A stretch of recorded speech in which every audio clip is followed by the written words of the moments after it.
మనం ప్రభువులో చేసే ముందు దేవుని యొక్క లేఖనం నుంచి లూకాసు వార్త 10వ అధ్యాయము. లూకాసు వార్త 10వ అధ్యాయము. లూకాసు వార్త 10వ అధ్యాయం 38వ వచనాన్ని అందరము కలిపి చదువుకుందాం. లూకాసు వార్త 10వ అధ్యాయము 38వ వచనాన్ని అందరము కలిపి చదువుకుందాం. అంతటా వారు ప్రయాణం వైపు పోచుండగా ఆయన ఒక గ్రామంలో ప్రవేశించెను. మార్తను ఒక స్త్రీ ఆయన తన ఇంట చేర్చుకున్న. ఒకసారి చదవండి ఎవరన్నా ఒకరు. అంతటా వారు ప్రయాణం వైపు పోచుండగా ఆయన ఒక గ్రామంలో ప్రవేశించెను. మార్తను ఒక స్త్రీ ఆయనను తన ఇంట చేర్చుకొనెను. ఈరోజు నా యొక్క భాగము, మనం కొన్నిటిని కొనాలి. కొనేను అనే మాటని జ్ఞాపకం చేసుకుందాం. విశ్వాసమైన వారు కొన్నిటిని కొనుక్కోవాలంటే చాలా కొంచెం కొత్తగా ఉంటుంది ఈరోజు అంశం. విశ్వాసమైన వారు, దేవుణ్ణి ఎరిగిన వారు, దేవుణ్ణి అంగీకరించిన వారు కొన్నిటిని ఏం చేసుకోవాలంట? కొనుక్కోవాలి. ఎక్కడ దొరుకుతాయి అంటే, ఎక్కడ షాపుల్లో ఎక్కడ దొరకవు. ఎక్కడ దొరుకుతాయి అంటే దేవుని యొక్క సన్నిధిలో, దేవుని యొక్క వాక్యం ద్వారా మనం కొనుక్కోవాలి. సరే, ఇక్కడ భాగం చూసినట్లయితే మార్త ఆయనను చేర్చుకొనెను అనే మాట రాయబడింది. అక్కడ మార్త ఏం చేసిందంటే అండి, మాట్లాడాలి. మార్త ఏం చేసిందంట? ఆయనను చేర్చుకొనెను. కొంది. ఎవరిని? ప్రభు అయిన యేసుక్రీస్తు వారి. ఈ సందర్భం మీకు తెలుసు కాబట్టి కొంచెం ముందుకు వెళ్దాం. చదువు ఒకసారి మళ్ళీ. అంతటా వారు ప్రయాణమై పోచుండగా ఆయన ఒక గ్రామంలో ప్రవేశించెను. మార్తను ఒక స్త్రీ ఆయనను తన ఇంట చేర్చుకుంది, లేక చేర్చుకొనెను. కొనెను అనే మాట. ఈ మాట మనం చూద్దాం. బైబిల్ గ్రంథంలో ఒక 7 ప్రాముఖ్యమైన సంగతులు చెప్పాలని ఆశపడుతున్నాను. 7టిని మనం కొనుక్కోవాలంట. కొనేను అనే మాట. 7టిని మనం ఏం చేసుకోవాలంట? కొనుక్కోవాలంట. మాట్లాడతలే ఎవరు? ఏం చేసుకోవాలంట? కొనుక్కోవాలి. ఇవి వెలబెట్టి చెల్లించాల్సిన పని లేదు, లేకపోతే క్రయం చెల్లించాల్సిన పని కూడా లేదు. కానీ వీటిని ఎలా కొనుక్కోవాలి, దేని ద్వారా కొనుక్కోవాలి అన్న సంగతిని ఈరోజు మనం చూద్దాం. దానికన్నా ముందు ఇక్కడ చూసినట్లయితే మార్తా మరియ సంగతి మనందరూ తెలుసు. మరియ ఏం చేసిందంట? మరి ఏం చేసిందండి? యేసు పాదాల దగ్గర కూర్చుంది. మార్త ఏం చేసిందంట? విస్తారమైన పనులు పెట్టుకుంది. ఇప్పుడు ఎవరు దీవించబడ్డారు అక్కడ? మరియ దీవించబడింది. ఇక్కడ కొనుక్కుంది, కానీ దాన్ని ఏ విధంగా యూటిలైజ్ చేసుకోవాలి, దాన్ని ఆ విధంగా ఉపయోగించుకోవాలి. కొనుక్కుంటాం కొన్నిసార్లు, మనం కొన్నిటిని కొనుక్కుంటాం, కానీ వాటిని ఏ విధంగా ఉపయోగించుకోవాలో, ఏ విధంగా దాన్ని యూటిలైజ్ చేసుకోవాలో మనకి ఏమాత్రం కూడా తెలియదు. చాలాసార్లు దేవుని సన్నిధికి వస్తాము, దేవుడి దగ్గర నుంచి ఏ విధంగా మేలు పొందుకోవాలో కూడా మనకు కొన్నిసార్లు తెలియదు. ఆయన ఏ విధంగా అడగాలో, ఏ విధంగా అడగకూడదో వాటిని మనం తెలుసుకోవాల్సిన స్థితిలో ఉన్నాం మనం. దేవుని యొక్క వాక్యం చూస్తే జక్కయ్య ఒక ఆయన ఉన్నాడు. లూకాసు వార్త 19వ అధ్యాయంలో ఒక 3 ఉదాహరణలు చూద్దాం. ఇప్పుడు మార్త కొనుక్కుంది, కానీ ఇక్కడ కొన్ని సంగతులు చూద్దాం. ఇక్కడ ఒక చిన్న ఉదాహరణ 3 చూపిస్తాను ఈరోజు. మొదటి సంగతి ఇది, చేర్చుకొనెను అనే మాట. మొదటిది చేర్చుకుంది, లేక చేర్చుకొనెను.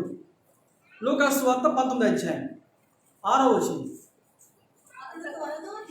అతడు త్వరగా దిగి సంతోషంతో ఆయన్ని ఏం చేసుకున్నాడంట? చేర్చుకొనెను. ఎవరి వ్యక్తి?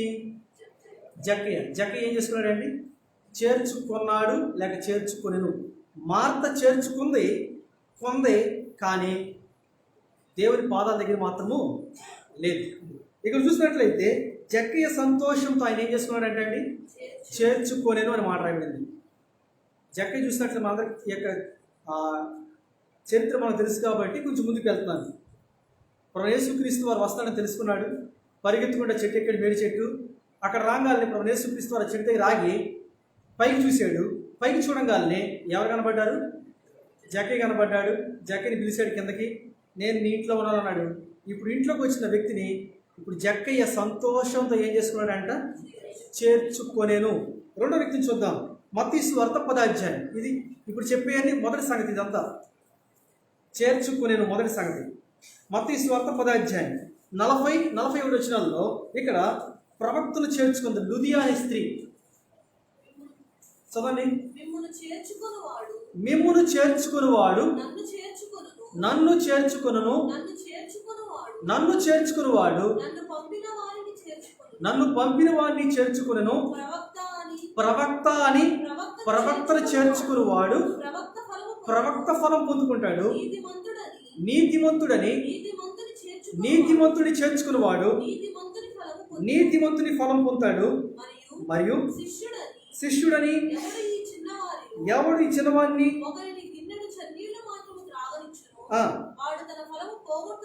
వాడు తన ఫలము పోగొట్టుకోడని నిశ్చయముగా మీతో చెప్పుచున్నాను. ఈ సందర్భం చూసినట్లయితే మనకు ఒక స్త్రీ అవి కనబడుతూ ఉంటుంది. పైకి వెళ్ళినట్లయితే మరి 35వ వచనం కాడి నుంచి 34 కాడి నుంచి చూసినట్లయితే ఒక మనుషుడు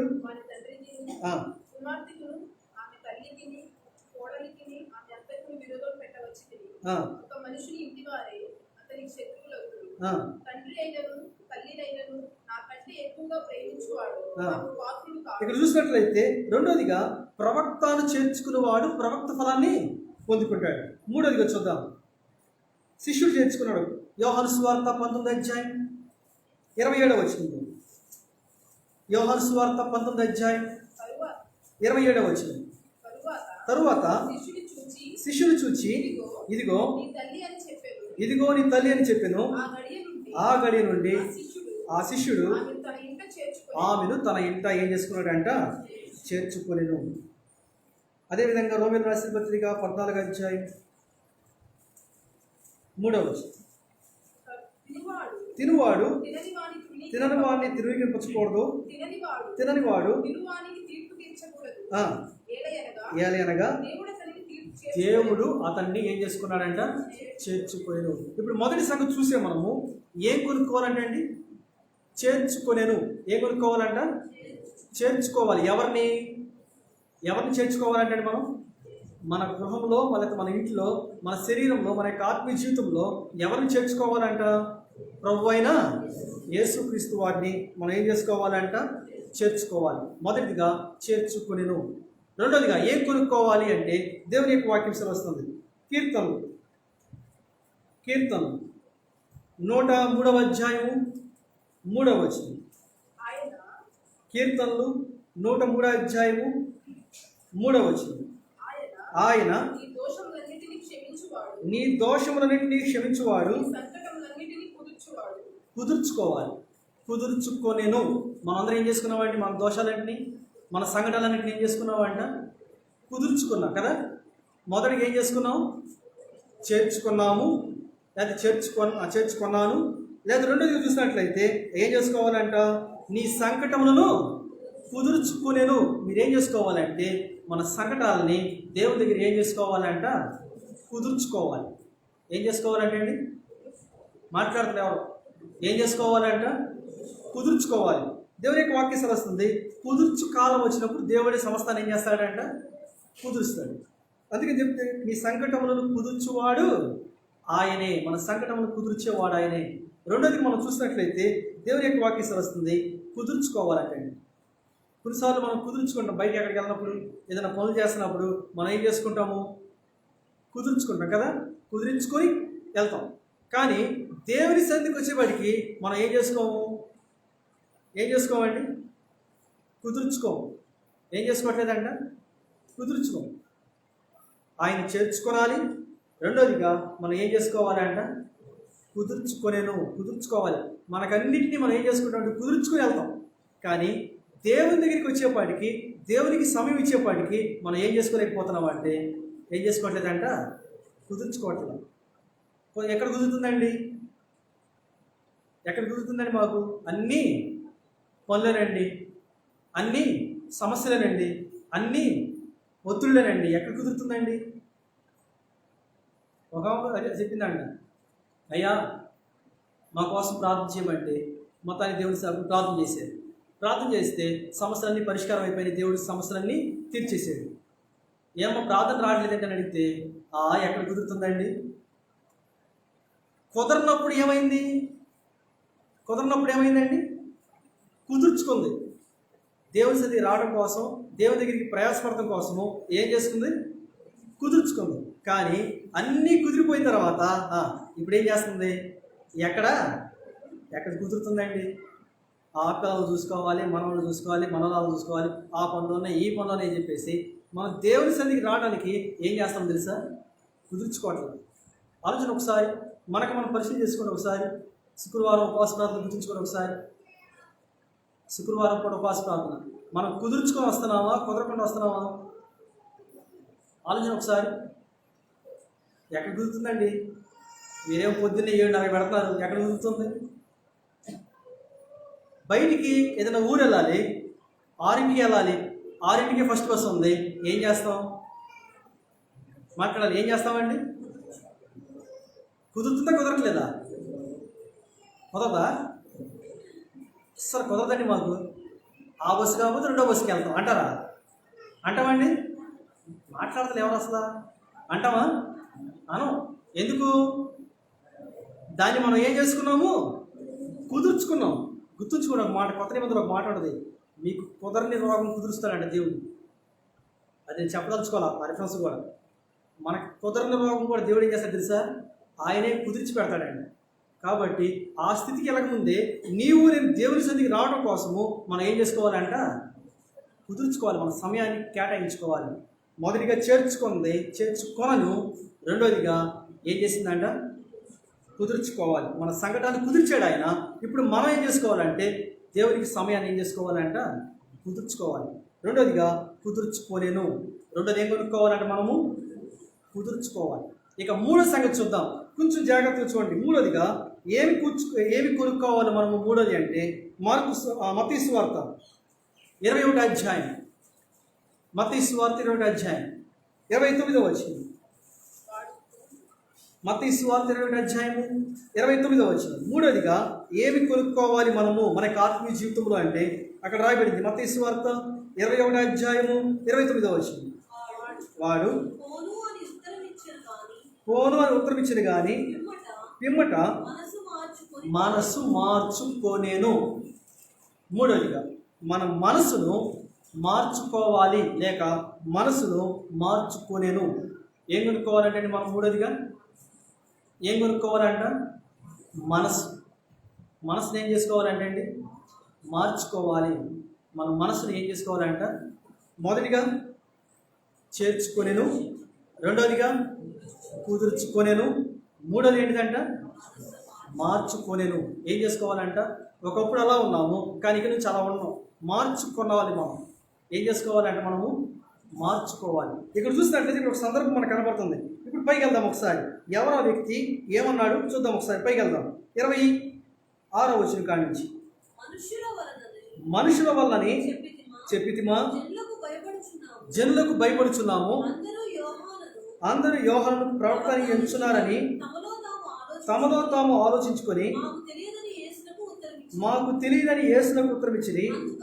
అందుకు ఆయన, ఏ అధికారం వలన ఈ కార్యము నేను చేయుచున్నానో అది మీతో చెప్పాను. మీకు ఏమి తోచున్నది? ఇప్పుడు దేవుడు చెప్తాడు సంగతి, ఉపమానం చెప్తాడు అక్కడ. ఏమని? ఒక మనుషుడికి 2 కుమారులు ఉన్నారు. అతడు మొదటి అనేది వచ్చి, కుమారుడా నేడు పోయి ద్రాక్ష తోటలో పనిచేయమని చెప్పగా వాడు ఏమన్నాడంటే, మొదటి కుమారుడు దగ్గరికి వెళ్ళాడంట. వెళ్ళి ఏమని అడిగాడంట? ద్రాక్ష తోటకి వెళ్ళి ఏం చేయాలి? పని చేయమని చెప్పాడు. మొదట ఏమన్నాడంట వ్యక్తి? పోను అన్నాడంట. తర్వాత ఏమండి తన మనసులో ఏమనుకున్నాడో తెలియదు, కానీ తన మనసులో ఏమొచ్చింది ఇప్పుడు? మనసు మార్చుకొని పోయెను. మనసు మార్చుకొనేను. ఏం కొనుక్కున్నాడంట? మూడోదిగా మనసు కొన్నాడు. ఏమైందప్పుడు? అతడు రెండో వాని ఎందుకు వచ్చి ఆ ప్రకారమే చెప్పగా వాడు, అయ్యా పోదునని కానీ ఏం చేయలేదంట. రెండో వ్యక్తి పోతానన్నాడు కానీ ఏం చేయలేదంట, పోలేదు. ఆ తర్వాత ఈ ఇద్దరిలో ఎవడు తండ్రి ఇష్ట ప్రకారం చేసిన వారిని అడిగిరి. అందుకు వారు మొదటి వాడే అనిరి. యేసు సుంకరులు వేశ్యలు మీకంటే ముందుగా దేవుని రాజ్యానికి వాళ్ళు కూడా అంట, సుంకరులు అంట, వేశ్యలు అంట. మొదట ఏమంటారు తెలుసా? మేము రావండి అంటారు. తర్వాత ఏమంటారు తెలుసా? వస్తామండి అంటారు. వాళ్ళకన్నా వీళ్ళే ఎవరంటే ఇప్పుడు వీళ్ళు శ్రేష్ఠులు అని రాశాడండి. మొదటి వ్యక్తి, మొదటి కుమారుడు ఇప్పుడు ఏం చేశాడంటే పోను అన్నాడంట. కానీ చివరికి తన మనసును ఏం చేసుకున్నాడంటే అండి, ఇప్పుడు చెప్తాడు అక్కడ 32 వచ్చి చెప్తాడు. ఇప్పుడు యోహాను నీతి మార్గమును మీ ఎద్దుకు వచ్చాను, మీరు అతను నమ్మలేదు. అయితే సుంకరులు వేశ్యలు ఏం చేశారంట? వాళ్ళు నమ్మారు దేవుణ్ణి. మీరు అది చూచి అతను నమ్మునట్లు పశ్చాత్తాపడకపోయిరే.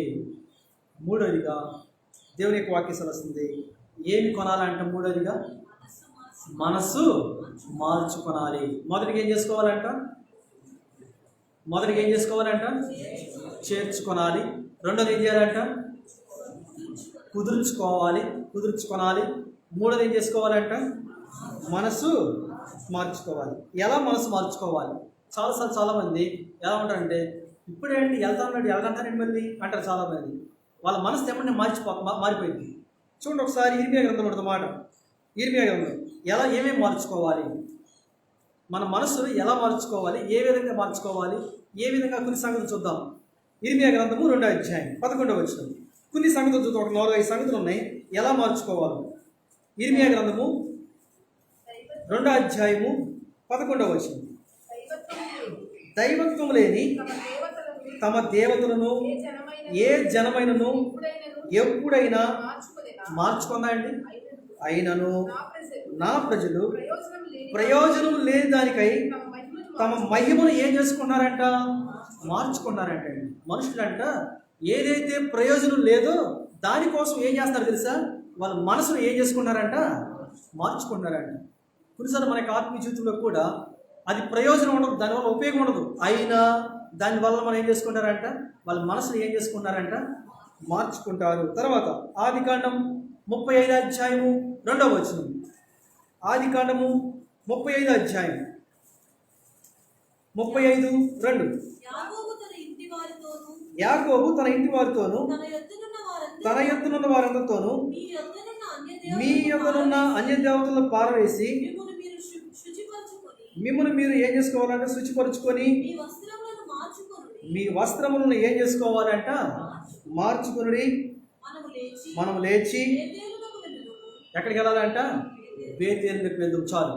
ఏం మార్చుకోమన్నాడు అక్కడ? మన వస్త్రాలను కూడా ఏం చేసుకోవాలంట? మార్చుకోవాలి. తర్వాత యాకోబు రాసిన పత్రిక 4వ అధ్యాయం 9వ వచనం. యాకోబు 4:9.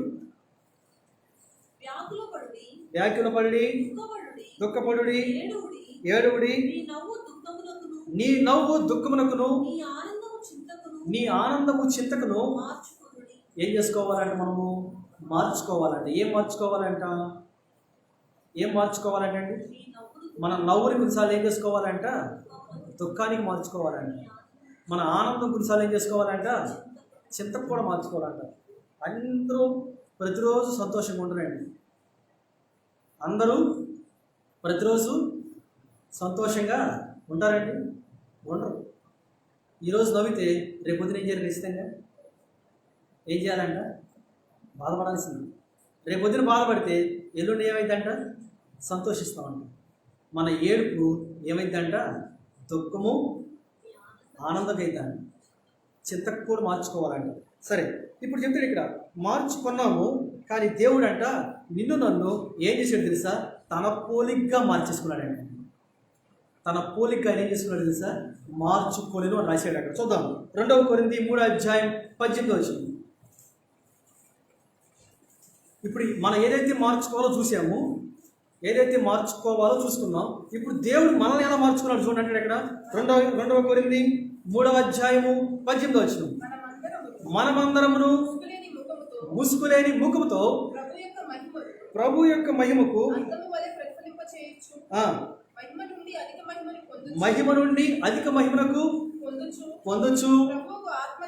ప్రభు యొక్క ఆత్మ చేత ఆ పోలికగానే మనం ఏం చేయబడ్డామంట? మార్చబడ్డాము. మార్చుకున్నాడు దేవుడు మనల్ని. దేవుని పోలికగా ఆయన మనల్ని ఏం చేసుకున్నాడంట?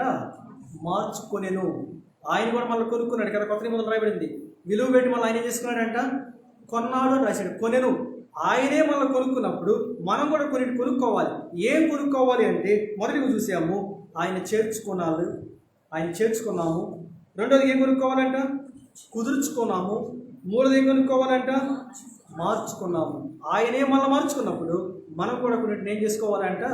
మార్చుకోవాలి. కొన్నిసార్లు మన యొక్క బిహేవియర్, మన యొక్క మాట తీరు, మన యొక్క ప్రవర్తన, మన యొక్క లక్షణాలన్నింటినీ ఏం చేసుకుంటూ ఉండాలంట? మార్చుకుంటూ ఉండాలి. ఎందుకు? దాన్ని కొత్త నిబంధనలో రాయబడింది, సమయోచితమైన సహాయం మనకు పొందడం కోసం వీటన్నిటిని మనం ఏం చేసుకుంటూ ఉండాలంట? మార్చుకుంటూ ఉండాలి. ఎలా మాట్లాడాలి, ఏ విధంగా ప్రవర్తించాలి, ఇవన్నీ సమయోచితంగా మనం ఏం చేసుకుంటూ ఉండాలంట? మార్చుకుంటూ ఉండాలి. కొన్నిసార్లు కొన్నిసార్లు ఏం చేస్తామంటే డిషెస్ తీసుకుంటూ ఉంటాం, మార్చేసుకుంటాం. మన ఆలోచన అది మంచిది కాబట్టి మనం మార్చేసుకుంటాం. కొన్నిసార్లు దాన్ని మార్చుకోండి. ఎదుటి వాళ్ళు ఏ విధంగా ఉన్నారు, వాళ్ళ ప్రవర్తన ఎలా ఉంది, దాన్ని బట్టి చూసి కొన్నిసార్లు మనం ఏం చేసుకోవాలి? మనం మార్చుకోవాలి. దేవుని యొక్క వాక్యం సెలవుస్తుంది, ఆయన అంట తన పోలికగా మనం చేసుకోవడం కోసము ఆయన మనల్ని ఏం చేసుకున్నాడు తెలుసా? మహిమ నుండి అధిక మహిమలోనికి ఆయన మనల్ని మార్చుకున్నాడండి. మనం మార్చబడడానికి సాధ్యం కాదు. మన రూపాంతరం చెందడానికి మనం ఏమాత్రం కూడా సాధ్యం కాదు. మరి మనం మార్చుకునేది ఎవరంటే యేసుక్రీస్తు వారు తన స్వరక్తం ఇచ్చి ఆయన మనల్ని ఏం చేసుకున్నాడంటే మార్చుకునేను. ఇక 4వ చూద్దాం. మొదటిగా ఏం చేసుకున్నారు? చేర్చుకున్నాను అనుకోండి, చేర్చుకున్నాను. రెండోది కుదుర్చుకున్నాను, కొన్నాను. మూడోది ఏం చేసుకోవాలంట? మార్చుకోవాలి. ఇంత మార్చుకున్నాను. ఇప్పుడు 4వ చూద్దాం. ఏం కొనాలి మనం? 4వది విశ్వాసంగా. 4వది ఏం కొనాలంటే మత్తయి సువార్త రాయబడింది. చూడండి ఒకసారి. మత్తయి సువార్త 11వ అధ్యాయము 29వ వచనం. మత్తయి సువార్త 11వ అధ్యాయము 29వ వచనం. 11:29. ఏం కొనాలి మనము? నేను సాత్వికుడును దీన మనసు గలవాడు గనుక మీ మీద నా కాడి ఎత్తుకుని నా యొద్ద నేర్చుకొనుడి. కొనాలి. ఏ కొనాలంట? నేర్చుకోవాలంట. ఏ కొనుక్కోవాలంట? మనము నేర్చుకునే దాన్ని కూడా ఏం చేసుకోవాలంట? కొనాలంట. పిల్లలు చూడండి, పుట్టంగాలు తీసుకెళ్ళి ఏం చేస్తారు? కొంచెం వాళ్ళు 3వ సంవత్సరం వచ్చేపాటికి తీసుకెళ్ళి ఏం చేస్తాం? మనం మాట్లాడాలి. ఏం చేస్తామండి? స్కూల్లో వేస్తాం. అక్కడ మనం ఏం చేస్తున్నాం? చదువు కోనేను అంటాం కదా. చదువుని ఏం చేస్తున్నాం? కొంటాం. అక్కడ చదువు కొన్నాడండి, 10th చదివాడండి, 10th చదువుకున్నాడండి అంటాం కదా. అంటే చదువుని ఈ వ్యక్తి ఏం చేసుకున్నాడు? కొనుక్కున్నాడు. తర్వాత బుద్ధి కూడా ఏం చేసుకోవాలి తెలుసా? కొనుక్కోవాలి. జ్ఞానం కూడా ఏం చేసుకోవాలంట? కొనుక్కోవాలంట. ఇలాంటివి ఎవరి దగ్గర బయటకు దొరుకుతాయి, కానీ లోకంలో దొరకనటువంటివి ఎవరి దగ్గర కొనుక్కోవాలి అంటే దేవాది దేవుడి దగ్గర మాత్రమే. ఏం కొనుక్కోవాలంట? ఎలా కొనుక్కోవాలి చెప్తారు అక్కడ. ఏం కొనుక్కోవాలంట? మొదటిది ఏం కొనుక్కోవాలంట? నేను సాత్వికుడిని కనుక, దీన మనసు వర్గం కనుక మీ మీద నా కాడి ఎత్తి నా యొద్ద. ఎవరి దగ్గర అంటండి? కాడి ఎత్తటము, దాన్ని నేర్చుకోవటము ఎవరి దగ్గర వచ్చి సాధ్యం అంటది? దేవుని దగ్గర మాత్రమే అండి. ఆయన దగ్గర నేర్చుకోవాలంట. నేర్చుకోలేను, నా దగ్గర వచ్చి నేర్చుకోండి అంటాడు. మనం నేర్చుకున్నామా? భక్సింగ్ గారు ఒక మాట అంటాడు, నేను ఎల్లప్పుడూ విద్యార్థినే అంటాడు. నేను ఎల్లప్పుడూ విద్యార్థినే అంటాడు. అంటే అర్థం ఏంటి? అంటే అర్థం ఏంటి? ఐఎమ్ ఆల్వేస్ స్టూడెంట్ అంటాడు. అంటే అర్థం ఏంటి? మాట్లాడతా. అంటే అర్థం ఏంటి? నిత్య విద్యార్థిని నేను. దేవుని సన్నిధిలో, దేవుని పాదాల దగ్గర నేను నిత్యం విద్యార్థినే.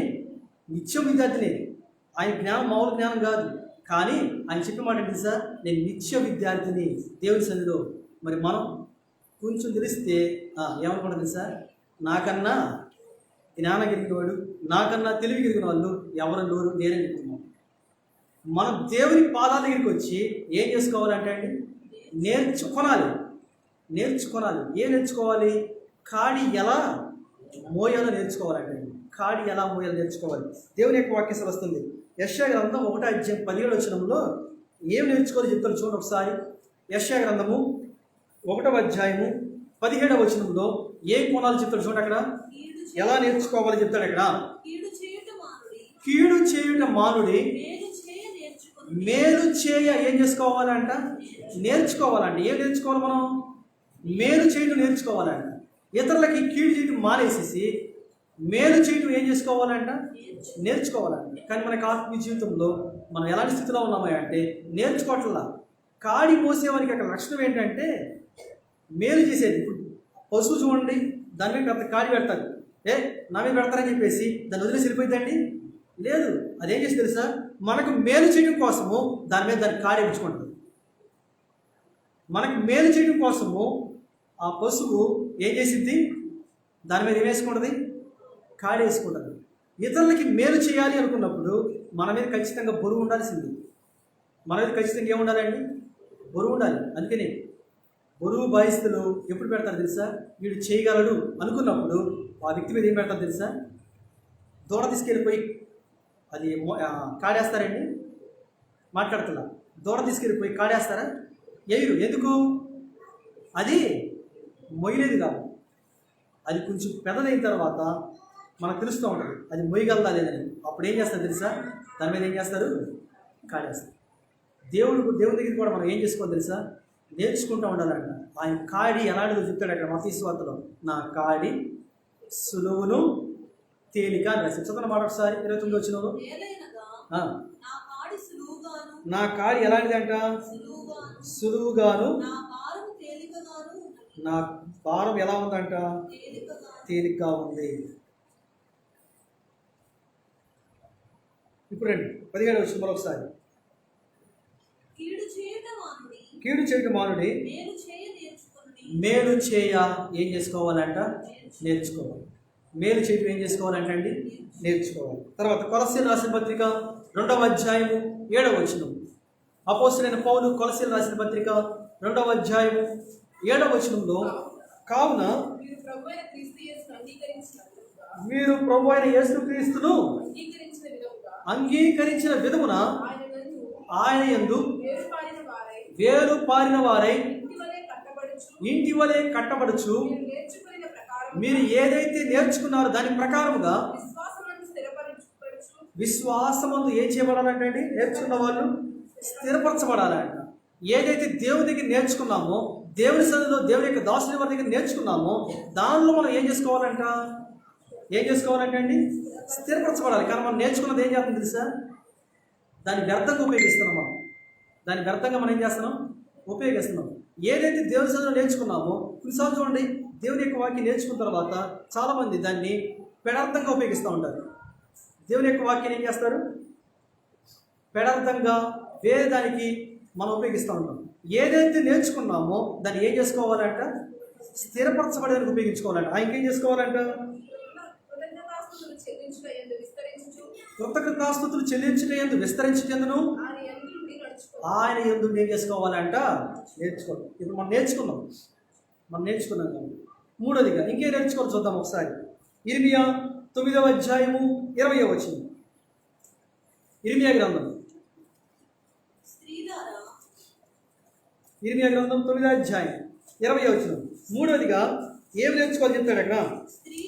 స్త్రీలారా యెహోవా మాట వినుడి, మీరు చెవియొగ్గి ఆయన నోటి మాట ఆలకింపుడి,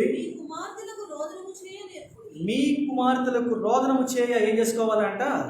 ఆల్రెడీ మీరు స్త్రీల కూడికల్లో మరి దరిదాపు ఒక 2 నెలల నుంచి అనుకుంటా స్త్రీల కూడికల్లో మరి ఈ మాట ప్రకారం నేర్చుకున్నారు. మీరు ఏమని చెప్తారు అక్కడ? రోదన చేయ నేర్చుకుని అన్నాడు అక్కడ. అంటే అర్థం ఏంటి? కొట్టేసేసి 7 అంటే అదా?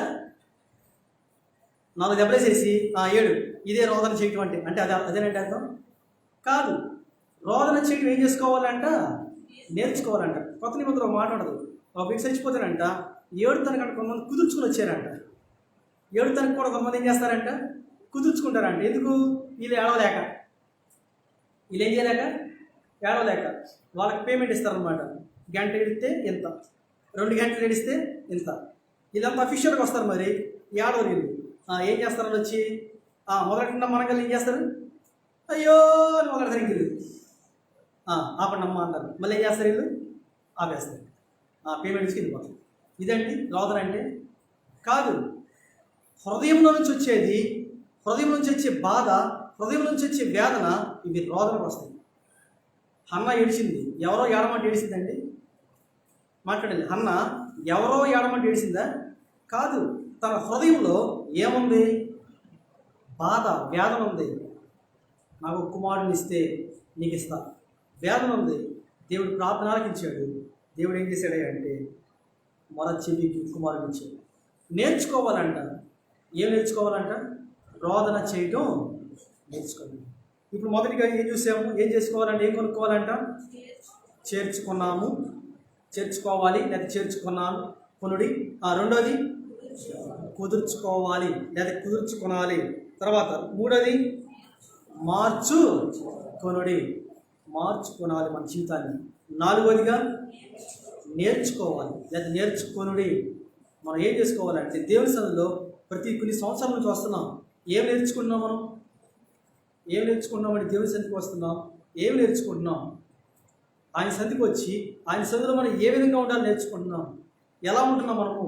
వీటిని మనం ఏం చేసుకోవాలంటే నేర్చుకోవాలండి. అంత మాత్రమే కాదు. ఐదోదిగా చూద్దాం. ఐదోదిగా ఏం కొనుక్కోవాలి? ఇంకా మత్తయి సువార్త 6వ అధ్యాయము 20వ వచనం. మత్తయి సువార్త 6వ అధ్యాయం. ధనము కూర్చుకొని అచ్చట చిమ్మటి అయినను తుప్పైనను. చాలండి. ఇక్కడ చూసినట్లయితే కూర్చుకొనుడి అన్నాడు. అక్కడ ఏం కొనుక్కోవాలంట? కూర్చుకోవాలి. రెండోది మనం చూసి ఏంటిది? కుదుర్చుకోవాలి. అదేమో కుదుర్చుకొనాలి. ఇప్పుడు ఐదోది చెప్తారు ఇక్కడ. ఐదోదికి ఏంటిదంటే ఏం కొనుక్కోవాలంట? కూర్చుకొనాలి. కూర్చుకోవడం అంటే సమకూర్చుకోవడం. సమకూర్చుకోవాలి. మనం దేవుని దగ్గర నుంచి మనం ఏం చేసుకోవాలంట? సమకూర్చుకోవాలంట. చదవండి ఒకసారి మళ్ళీ. పరలోకమందు మీ కొరకు. ఇప్పుడు బ్యాంక్ ఎక్కడ ఉంది? అక్కడ కూర్చుకోవాలంటే బ్యాంక్ కావాలి, డిపాజిట్ చేసుకోవాలి. ఎక్కడ ఉంది ఇప్పుడు ఆ బ్యాంక్? ఎక్కడుందండి? పరలోకంలో ఉంది బ్యాంకు. ఇక్కడ మనము ఏం చేసుకోవాలంటే వాటిని కూర్చుకోవాలండి. ఏం చేసుకోవాలంట? ఏమేమి కూర్చుకోవాలి? కనపడి మొత్తం కూర్చుకోవాలా? కాదు. ఏం కూర్చుకోవాలి? మత్తయి సువార్త 12వ అధ్యాయం 30వ వచనం రాయబడింది అక్కడ. మత్తయి సువార్త 12వ అధ్యాయం 30వ వచనం. నా పక్షంన ఉండని వాడు నాకు విరోధి, నాతో కలిసి సమకూర్చని వాడు. ఎలాంటి వాడు అంటే అండి, దేవుని పని ఏంటి? ఆయన సువార్త ప్రకటించడం, ఇతరులకు సహాయం చేయడం, ఇతరులకు మేలు చేయడం, దేవుని యొక్క రాజ్యం గురించి ప్రకటించడం.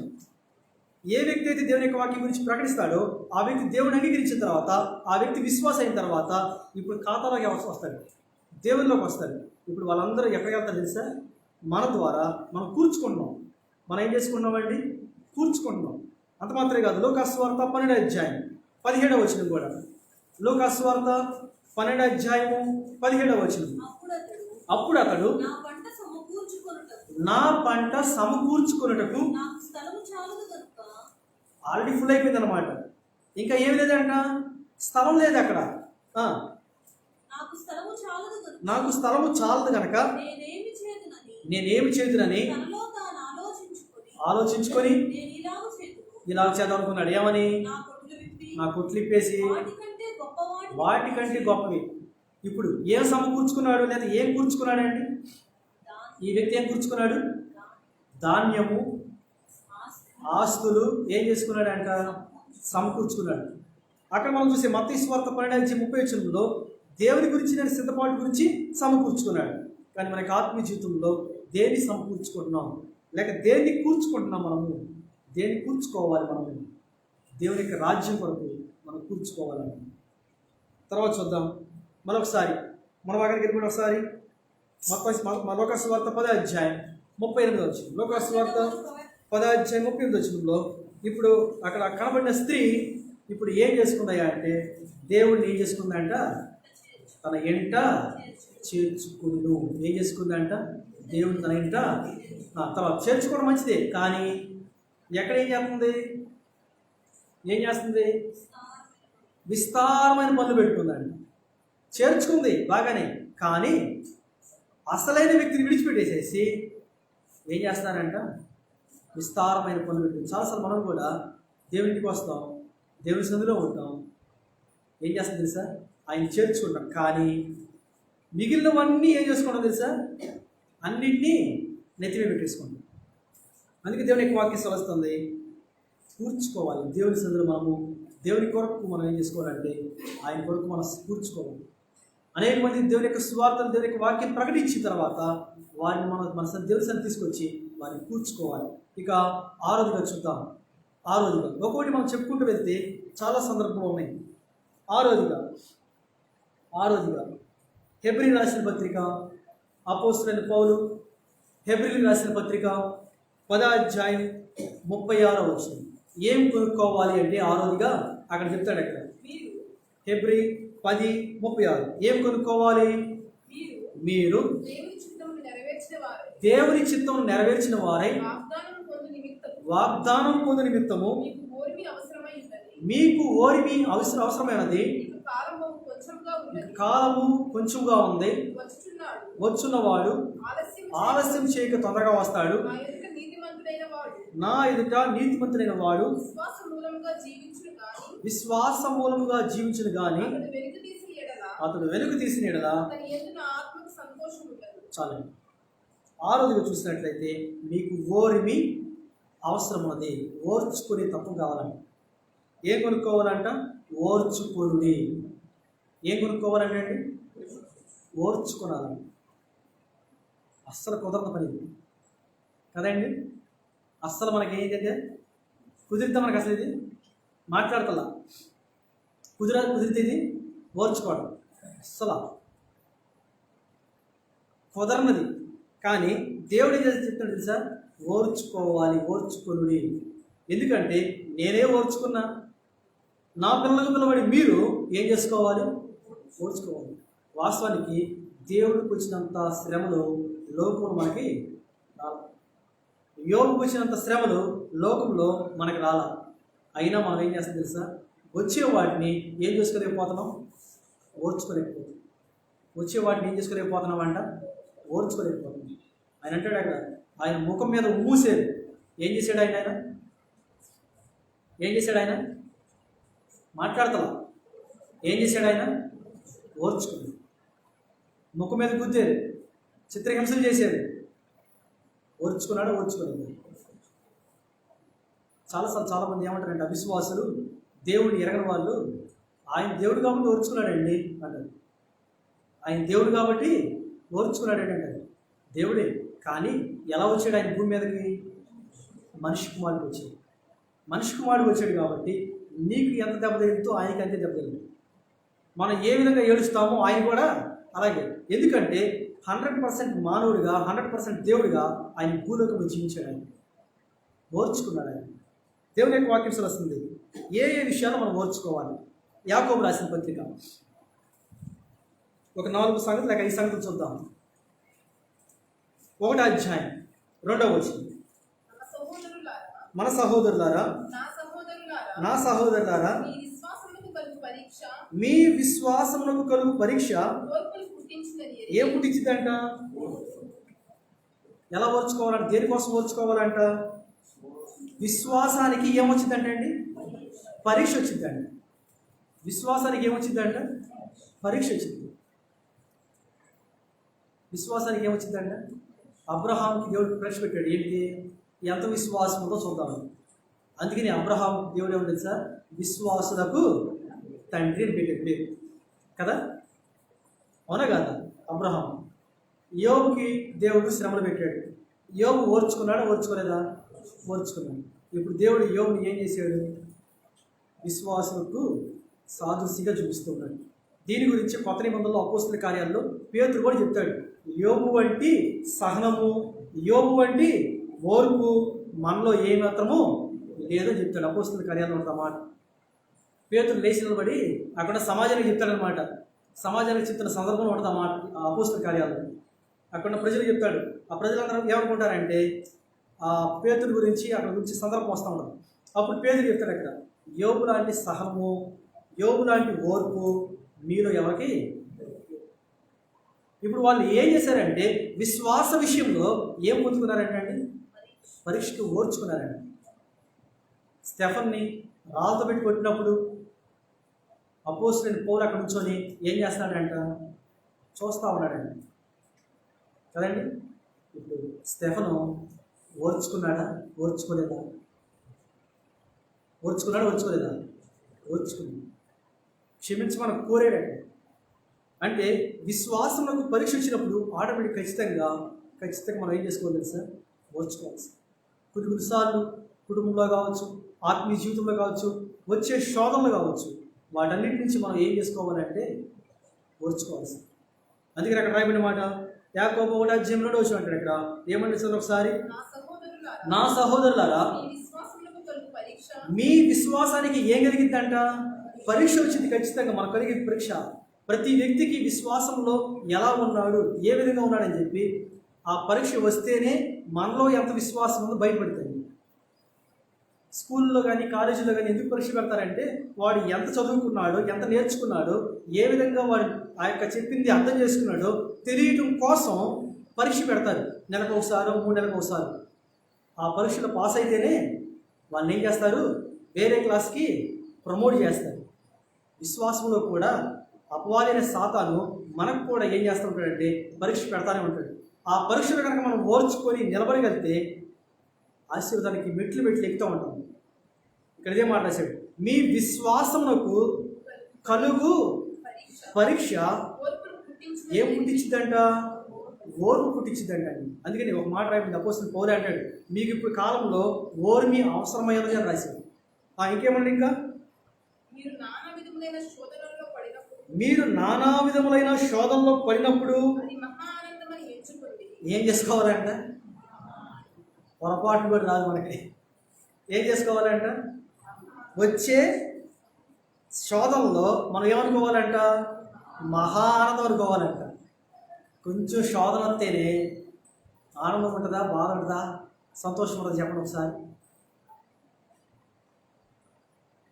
ఎంత ప్రార్థన చేస్తున్నానే, ఎంత దేవునికి మొరపెట్టుకున్నానే, ఎంత దేవుని సన్నిధిలో ప్రార్థన చేస్తున్నానే, నాకే రావాలి శోధన, ఆ పక్కింటికి రావచ్చు.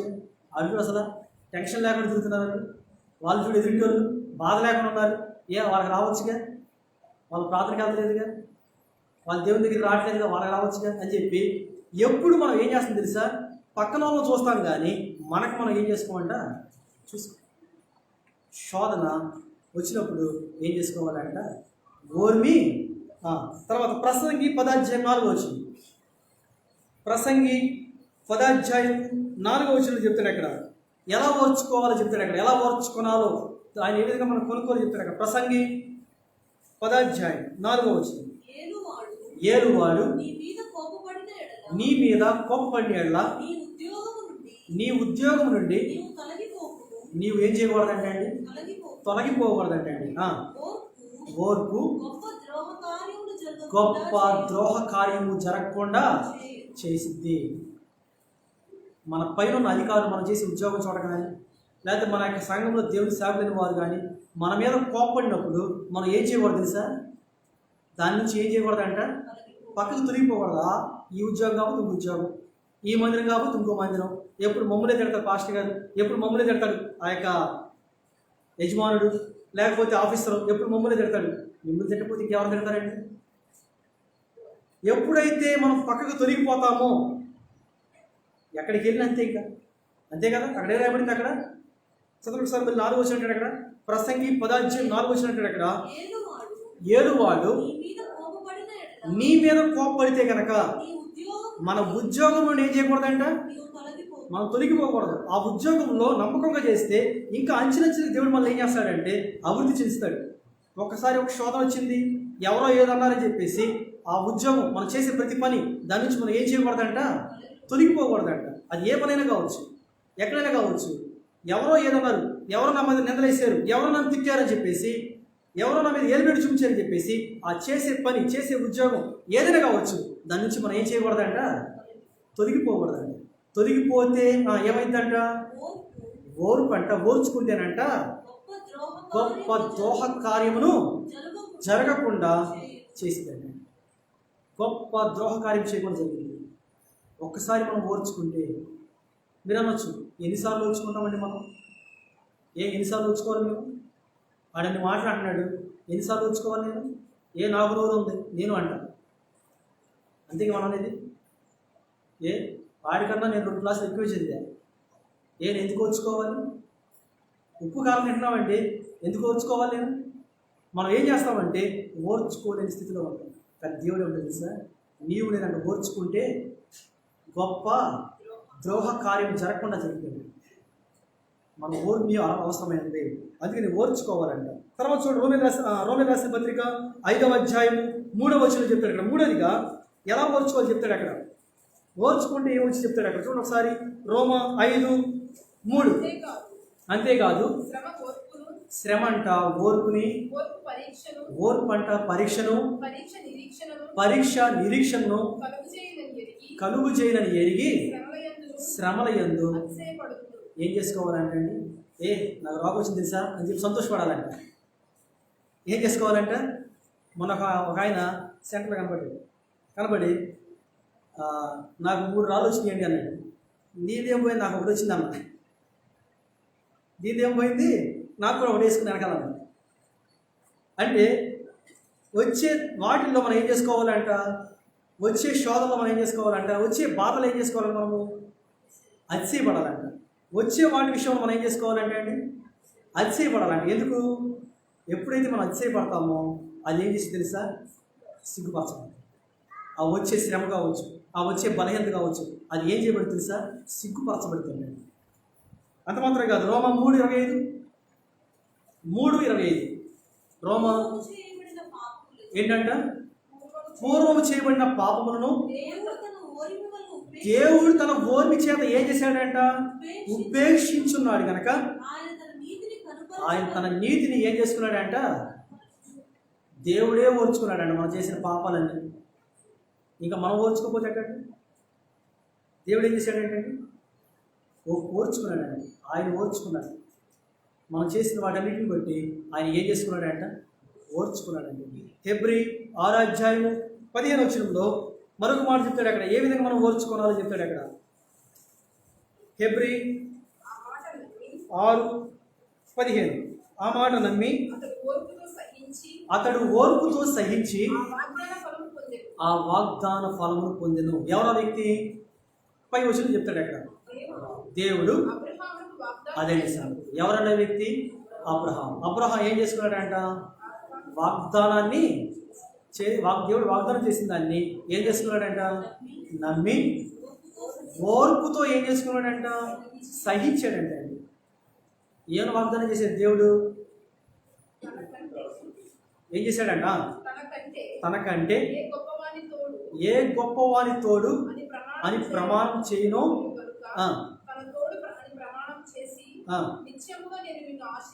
నిత్యము నేను ఏం చేస్తాను. వాస్తవానికి అబ్రహాం పుట్టలేదు, ఇంకా పైన ఆకాశం చూపించాడు, ఎన్ని నక్షత్రాలు లెక్కేమన్నాడు, కింద భూమి చూపించాడు, ఆ సముద్రంలో ఎస్తదీమన్నాడు, లెక్కేమన్నాడు. అంతగాని జనాంగాన్ని ఏం చేస్తాను, నిధి గురించి విస్తరింపజేస్తాడు. అవకాశం లేదు. అయినా దేవుడు ఏం చేశాడు తెలుసా, చేస్తానని చెప్పిన దేవుడు, నమ్మదగిన దేవుడు కాబట్టి వాగ్దానం చేసిన దేవుడు ఆ వాగ్దానాన్ని నెరవేర్చాడు. అబ్రహాము విశ్వాసించాడు, ఓర్చుకున్నాడంట. ఎప్పుడు దాకా ఓర్చుకున్నాడంట, దేవుడు ఇచ్చేంత వరకు ఓర్చుకున్నాడండి. అని ఉండొచ్చు. ఎంతోమంది అవహేళన చేసి ఉండొచ్చు. ఎన్ని సంవత్సరాలు వచ్చినాయి, ఇంకా నీకు పిల్లవట్లేదు ఏంటని, ఇంకా ఎన్నో మాట అని ఉండొచ్చు. కానీ అబ్రహాం ఏం చేసుకున్నాడంటండి, సమస్తాన్ని ఏం చేసుకున్నాడంట, ఓర్చుకున్నాడు. ఓర్పుతో ఏం చేశాడంట, సహించాడు. ఓర్పుతో ఏం చేసుకున్నాడంట, సహించాడు. చాలాసార్లు చాలామంది ఎన్ని మాటలు మళ్ళన్నా మనం ఏం చేసుకోవాలంటే, ఓర్చుకోవాలి. సహనంతో ఏం చేసుకోవాలంట? ఏం చేసుకోవాలంటే అండి చదవండి 6:15 అంటాడు. ఎలా ఓర్చుకోవాలంట? ఆ మాట నమ్మి అతడు ఓర్పుతో ఏం చేశాడంట? సహించాడు. ఓర్పుతో ఏం చేసుకున్నాడంట? సహించాడంట. దేవుడు వాగ్దానం చేశాడు కాబట్టి ఖచ్చితంగా చేస్తాడు అని చెప్పి ఎవరు ఏమనుకున్నా సహించాడు. సహించి ఏం చేశాడు? ఆ వాగ్దాన ఫలాన్ని ఏం చేసుకున్నాడంట? అందుకే దేవుని యొక్క వాక్యం వస్తుంది. ఆరోదిగా ఓర్చుకోవాలి. ఏం చేసుకోవాలంటే ఆరోదిగా ఓర్చుకోవాలి. మనకి ఆత్మీయ జీవితంలో ఓర్చుకోవాలి. దేవుడు కూడా ఈ భూమి మీద జీవించేంత కాలం నీ కొరకు నా కొరకు ఆయన ఏం చేసుకున్నాడంటే ఓర్చుకుంటూనే ఉన్నాడు. ఇప్పుడు కూడా ఆయన మన గురించి ఆయన ఓర్చుకుంటూ ఉన్నాడు. మనం చేసే పనులు బట్టి, మనం దేవుడికి చూపించే అవిధేయతను బట్టి ఇంకా దేవుడు ఏం చేస్తాడు తెలుసా? ఓర్చుకుంటూనే ఉన్నాడు. ఆయన ఓర్చుకుంటూనే ఉన్నాడు. మరి మనం ఓర్చుకుంటున్నామా? అందుకే దేవుని యొక్క వాక్యం వస్తుంది. మొదటిగా ఏం కొనుక్కోవాలంట? చేర్చుకోవాలి. రెండోది కుదుర్చుకోవాలి. మూడోది మార్చుకోవాలి. నేర్చుకోవాలి. ఐదోదిగా కూర్చుకోవాలి. ఆరోది ఏం చేసుకోవాలంట? ఓర్చుకోవాలి. ఆఖరిగా మరొక మాట చూద్దాం. ఆఖరిగా ఏం కొనుక్కోవాలి మనము? 2వ పేతురు రాసిన పత్రిక 2వ పేతురు 1వ అధ్యాయం 5 నుంచి 7 వచ్చినాము. 2వ పేతురు 1వ అధ్యాయం 5 నుంచి 7 వచ్చినాము. ఏం కొనుక్కోవాలి ఆఖరిగా మనకి ఆత్మ జీవితంలో, విశ్వాస జీవితంలో అంటే చెప్తాడు అక్కడ. ఆ హేతువు చేతనే మీ మట్టుకు మీరు పూర్ణ జాగ్రత్త గల వారై మీ విశ్వాసమునందు సద్గుణమునందు జ్ఞానమునందు ఆశానిగ్రహమునందు సహనమునందు భక్తిని భక్తియందు సహోదర ప్రేమయందు దయను అమర్చుకొనాలి. ఇవి మీకు కలిగి విస్తరిస్తే కనుక అవి మన ప్రభు అయిన యేసుక్రీస్తు గురించి అనుభవ జ్ఞాన విషయంలో మిమ్మల్ని సోమరులైనను నిష్ఫలైనను కాకుండా చేయును. 7వదిగా ఏం కొనుక్కోవాలంటే అండి? అమర్చుకొనాలి. ఏం కొనుక్కోవాలంట? అమర్చుకోవాలి. మనకు మనం ఏం చేసుకుంటాం? అమర్చుకోవాలి. ఇల్లు కట్టేటప్పుడు మనం ఏం చేసుకుంటామండి? పలాంది ఇక్కడ పెట్టాలి, పలాంది ఇక్కడ ఉండాలని చెప్పి ఏం చేస్తాం? మనం అమర్చుకుంటాం కదా. మన యొక్క శరీరంలో కూడా పలాంది ఈ బట్టలు వేసుకోవాలి, పలాంది ఇలా చేయాలని చెప్పి అమర్చుకుంటాం. కానీ విశ్వాస విషయంలో కూడా మనం ఏం చేసుకోవాలంట? అమర్చుకోవాలంట. ఏం చేసుకోవాలంట? అమర్చుకోవాలంట. ఏమేమి అమర్చుకోవాలి? ఏమేమి అమర్చాలి? సద్గుణము. ఏంటంటే అండి మాట్లాడాలి. ఏమేమి అమర్చుకోవాలంట? సద్గుణమునందు జ్ఞానము. సరే ఒక్కొక్కటి చూద్దాం. సద్గుణము, రెండోది ఏంటిది? జ్ఞానము, మూడోది ఆశానిగ్రహము, సహనము, సహోదర ప్రేమ, దయ, మొదటిది విశ్వాసం.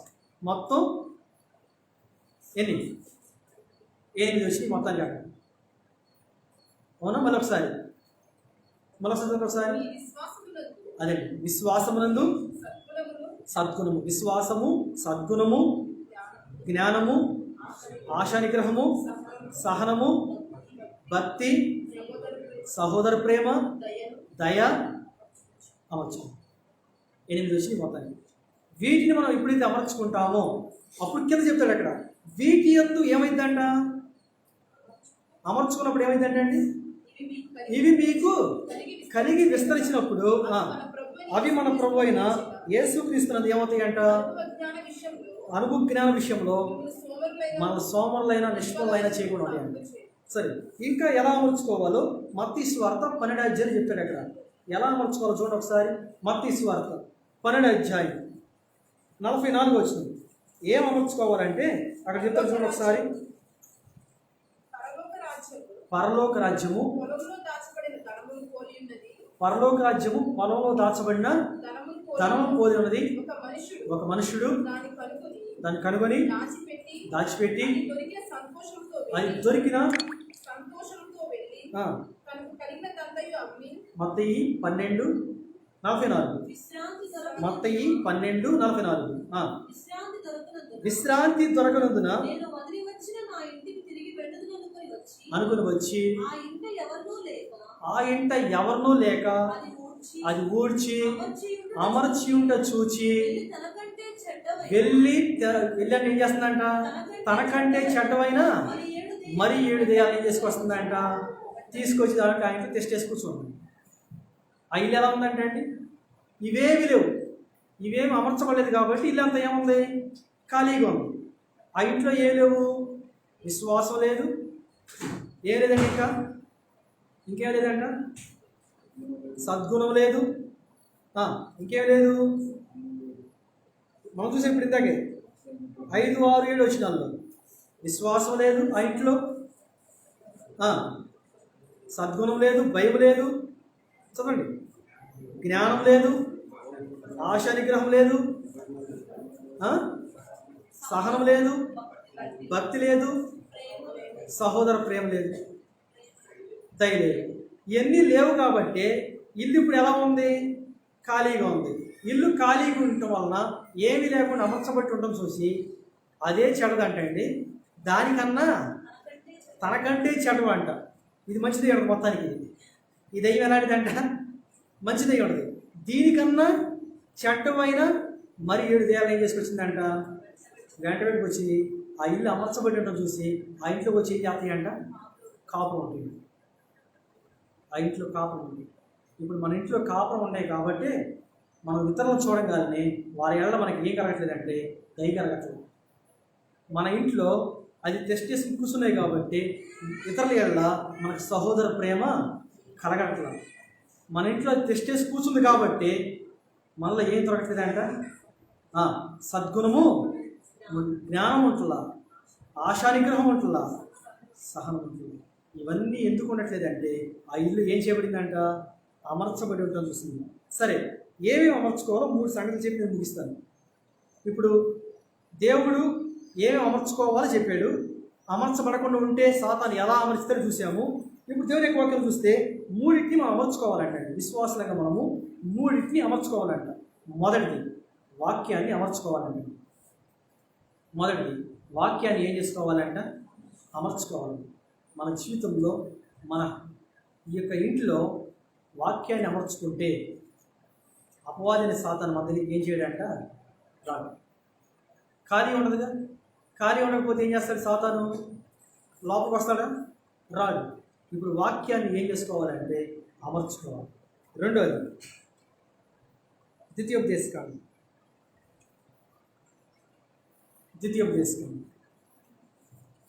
8వ అధ్యాయం 3వ వచనం. ద్వితీయోపదేశకాండం 8:3. ఆహారం వలననే గాక యెహోవా సెలవిచ్చిన ప్రతి మాట వలన నరులు ఏమవుతారంటే అండి, బ్రతుకుతారు. దేనివల్ల బ్రతుకుతారండి నరులు? దేవుని యొక్క సెలవిచ్చిన మాట వలన. అంటే వాక్యాన్ని మనం ఏం చేసుకోవాలంట, అమర్చుకోవాలి. కీర్తనలు 119వ అధ్యాయం 105వ వచనం చెప్తాడు. అక్కడ వాక్యము ఎలా అమర్చుకోవాలంటే దీపంలాగా అమర్చుకోవాలంటే, నీ వాక్యము నా పాదములకు దీపమైన అన్నది, నా త్రోవక ఎలా ఉందంట, వెలుగుగా ఉంది. అమర్చుకోవాలండి, అమర్చుకోవాలి. మొదటిగా వాక్యాన్ని అమర్చుకోవాలి. రెండోదిగా ప్రార్థనను అమర్చుకోవాలి. రెండోది దేని అమర్చుకోవాలంటే అండి, ప్రార్థనను అమర్చుకోవాలి. వాక్యాన్ని అమర్చుకోవాలి.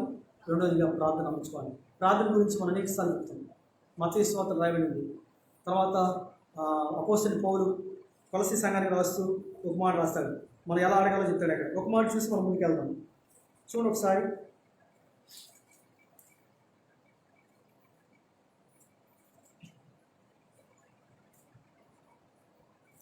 ఎఫెసీ 6:18. ఎఫెసీ 6:18. ఆత్మ వలన ప్రతి సమయమును ప్రతి విధమైన ప్రార్థన, అది ఉపవాస ప్రార్థన, సంఘ ప్రార్థన, వ్యక్తిగత ప్రార్థన, ఏదైనా కావచ్చు, ప్రతి విధమైన ప్రార్థనను విజ్ఞాపనలను చేయొచ్చు. ఆ విషయమై సమస్త పరిశుద్ధులకు పూర్ణమైన పట్టుదలతో జ్ఞాపన చేయుచు విజ్ఞాపన చేయుచు మెలకువగా ఉంది. రెండోదిగా దేన్ని అమర్చుకోవాలంటే అండి, ప్రార్థనను అమర్చుకోవాలి. మొదటిగా ఏం అమర్చుకోవాలంట, వాక్యాన్ని అమర్చుకోవాలి. రెండోదిగా ప్రార్థనను అమర్చుకోవాలి. ఇక మూడోది ఏమి అమర్చుకోవాలి అంటే దేవుని సన్నిధిలో నిష్కల్మషులుగా జీవించడం అమర్చుకోవాలి. దేవుని సన్నిధిలో నిందారహితులుగా ఉండటము ఏం చేసుకోవాలి, మనము అమర్చుకోవాలి. ఎందుకు తెలుసా, కొత్త నిబంధనలో ఒక మాట రాయబడింది. మనం ప్రార్థన చేసేటప్పుడు ప్రార్థన చేస్తారు ఆశీర్వాద ప్రార్థన ఏమని, తన మహిమ ఎదుట నిర్దోషులను నిలబెడటానికి ఆయన మనల్ని ఏం చేస్తాడంట. చదువు నా మాటకు ఒకసారి. యోధ ఒకే అధ్యాయము 8వ వచనం. త్రొట్టెలకుండా మిమ్మల్ని కాపాడుటకు తన మహిమ ఎదుట ఆనందంతో అది నిర్దోషులుగా ఉండడం కోసం అమర్చుకోవాలి. అంటే నిర్దోషత్వాన్ని అమర్చుకోవాలి.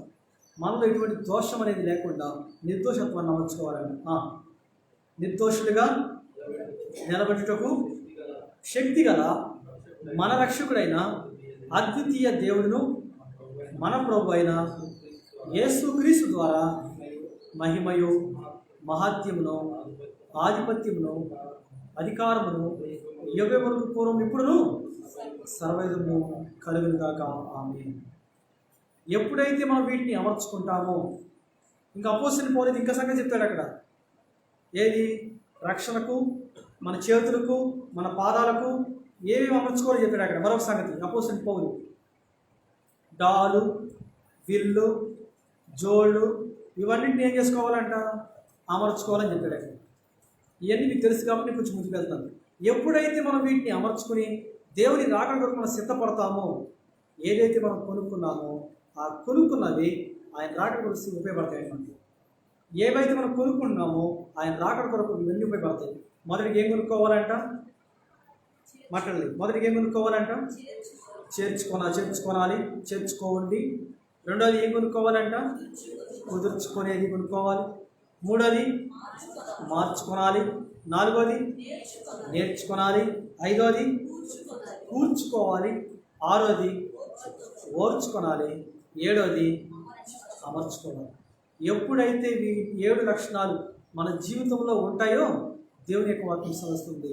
ఆయన రాకడప్పుడు ఆయన మహిమ ఎదుట నీవు నేనంట నిందారహితుడిగా నిర్దోషుడిగా కనబడతాం. అంతకన్నా ముందు ఆయన రాకడ సిద్ధపడే మనము ఆయన బలలో చేవేసే ముందు ఒక్కసారి మనం పరీక్ష చేసుకొని ఈ కొనుక్కునే విషయాల్లో ఏ విషయాలు మనము ఓర్చుకునే విషయంలో కావచ్చు, లేకపోతే కూర్చుకునే విషయంలో కావచ్చు, కుదుర్చుకునే విషయంలో కావచ్చు, మార్చుకునే విషయంలో కావచ్చు, అమర్చుకునే విషయంలో కావచ్చు, నేర్చుకునే విషయంలో కావచ్చు, ఏ విషయంలో మనము త్రొట్టిల్లిపోతున్నామో, ఏ విషయాలు మనం తొలగిపోతున్నామో ఒకదాని దేవుడికి క్షమాపణ కోరి, అయ్యా నా జీవితంలో ఈ విషయంలో నేను తొలగిపోయానయ్యా నేను క్షమించని చెప్పి ఆయన క్షమాపణ కోరి యోగమైన ప్రభువులు చేద్దాం. అటువంటి కృప దేవుడు మనం అనుగ్రహించింది కాదు. మోకరించండి. ప్రభువులో చేసే ముందు ఒక్కసారి మనం పరీక్ష చేసుకొని యోగమైన రీతిలో ప్రభువులో చేరేద్దాం. అటువంటి కృప దేవుడు మనకు అనుగ్రహించింది కాదు.